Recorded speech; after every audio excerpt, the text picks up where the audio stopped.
Contrary to what the police chief said in 1966, the UFO landing between Beach 6 and 7 appears to be a hoax. And it all started with a copy of Boy's Life magazine in the hands of Kim Faulkner. In the back of Boy's Life magazine, they had a little article that you could buy these hot air balloons. So I purchased them.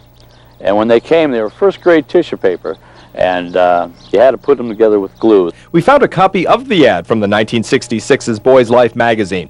You could buy 2 9-foot-tall hot air balloons for $3.50. Faulkner, then 11 years old, says he modified the plans and climbed up to the roof of his house to launch his contraption. They had a red and white stripe, a long stripe, you know, and that had been on the top and one on the bottom with cleaner bags in the center. And it was heated by 3 pie tins.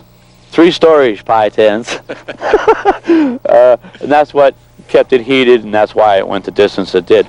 He says the wind carried the balloon in a northwesterly direction from his home at West 22nd Street in Burst. This map shows the path the balloon would have taken to make it to Presque Isle. Faulkner tried chasing it on his bike. About 15th and Pittsburgh Avenue, I gave up, wheeled on back, tried to get my dad to take me to go see where it went. And he said, nope. He says, that went up way too high. He said, don't tell nobody. We're too close to the airport, and it probably interfere with the traffic. Little did Faulkner know that 2 teenagers, Betty Jean Clem and Doug Tibbetts, would be sitting in a car on Beach 6 when the balloon came down. Or that it would result in panic, days of headlines and investigations by local police and the U.S. Air Force. I believe it landed, or close to it. It reheated itself. Then it regained its height. It only went out so far, and then it descended into the water. And that's why there was no trace. It was first-grade tissue paper, and all they would find is maybe a few pie plates.